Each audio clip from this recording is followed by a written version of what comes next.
네, 세계 증시 소식을 새벽 배송해드리는 글로벌 증시 시간입니다. 연합인포맥스 임하람 뉴욕 특파원과 함께합니다. 안녕하십니까? 네, 안녕하세요. 네, 먼저 오늘 뉴욕 증시 마감 소식부터 전해주실까요? 네, 간밤 뉴욕 증시는 혼조세를 보이며 마감을 했습니다. 전통적인 우량주 종목으로 구성되어 있는 다우 지수는 하락한 반면에 S&P 500 지수와 나스닥 지수는 상승하는 흐름을 보였는데요. 간밤 종가 기준으로 다우 지수가 전일 대비 0.76% 하락했고요. 반면에 S&P 500 지수는 0.39% 상승, 그리고 나스닥 지수는 1.26% 상승 마감했습니다.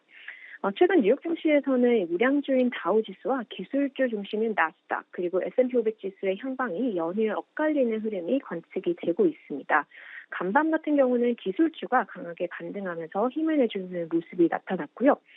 S&P 500 지수를 구성하고 있는 업종 중에 기술과 통신주가 강하게 반등하는 모습을 보였습니다. 이외 섹터는 좀 부진한 흐름을 보였습니다.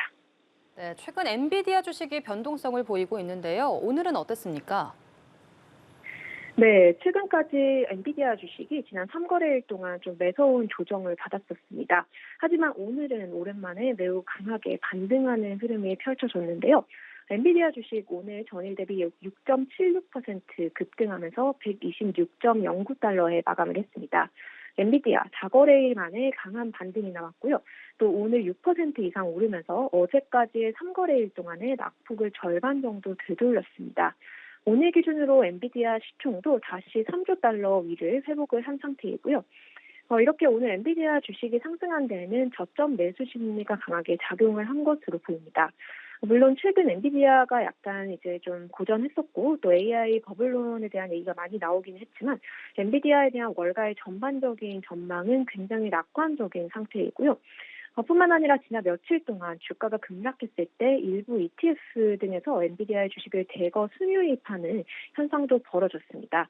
결국 이제 엔비디아를 바라보는 투자자들의 시선이 그렇게 나쁘지는 않았고 또 이번 주가 하락을 빌미로 다시 매수하려는 움직임이 펼쳐졌다고 볼 수 있을 것 같고요.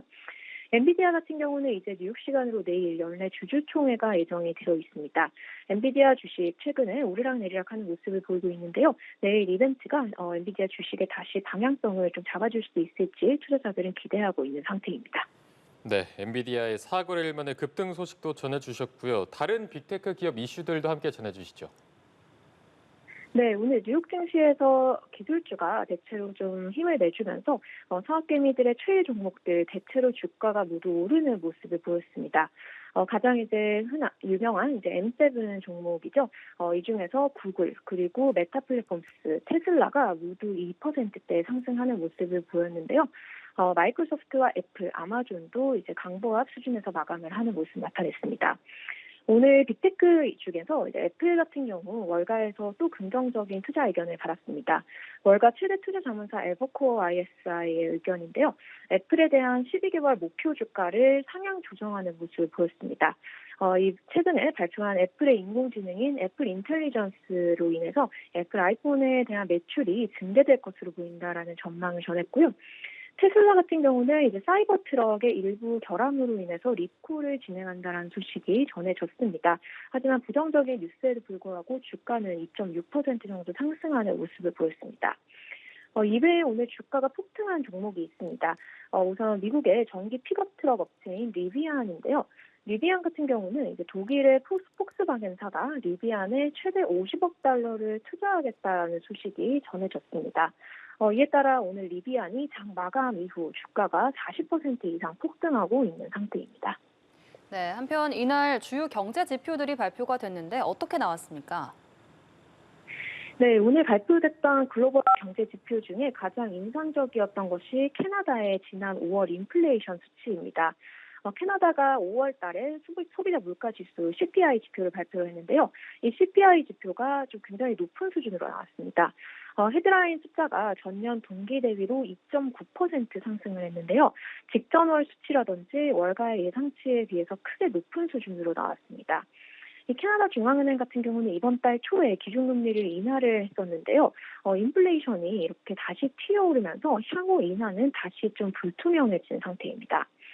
오늘 미국의 부동산 시장 관련된 경제 지표도 발표가 됐는데요. 미국의 지난 4월 주택 가격 지수입니다. S&P 케이스실러 측에서 집계한 자료에 따르면 지난 4월 미국의 주택가격 지수는 사상 최고치를 전월에 이어서 또 경신하는 모습을 보였습니다. 주택가격이 사상 최고치를 호가하고 있지만 다만 주택가격의 상승 속도는 이제 다소 느려지고 있는 것으로 나타났고요. 또 미국 경제 주체들의 경제 낙관도를 보여주는 소비자 신뢰 지수도 발표가 됐습니다. 6월 소비자 신뢰 지수는 한 달 만에 하락하는 흐름 나타냈습니다. 네, 마지막으로 미 연준의 금리 관련한 소식도 전해주시죠.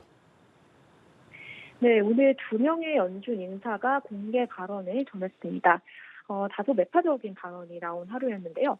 우선 연준의 대표적인 매파 인물로 알려진 사람이죠. 미셸 보먼 연준 이사가 오늘 런던에서 연설을 통해서 기준금리를 다시 올릴 의사가 있다라는 얘기를 전했습니다. 물론 이제 경제 지표가 계속 잘 나오고 인플레이션이 둔화하는 흐름을 보인다면 언젠가는 금리가 인하가 되겠지만 만약 지금까지 이어왔던 인플레이션 진전이 멈추거나 혹은 다시 인플레가 튀어오르는 경우 이제 캐나다 지표처럼 다시 좀 튀어오를 경우 금리를 인상하는 것을 지지한다라는 매파적인 발언을 전하는 모습 보였고요. 상대적으로 조금 중립적으로 알려져 있는 연준 인물입니다. 리사 쿡 연준 이사 같은 경우는 금리를 언젠가는 인하할 것이다라는 얘기를 했지만 결국 모든 것은 경제 지표에 달려 있다라고 강조를 했고요. 금리 인하의 타이밍을 구체적으로 제시하지는 않았습니다. 네, 지금까지 연합인포맥스 이마람 뉴욕 특파원과 함께 글로벌 증시 상황 알아봤습니다.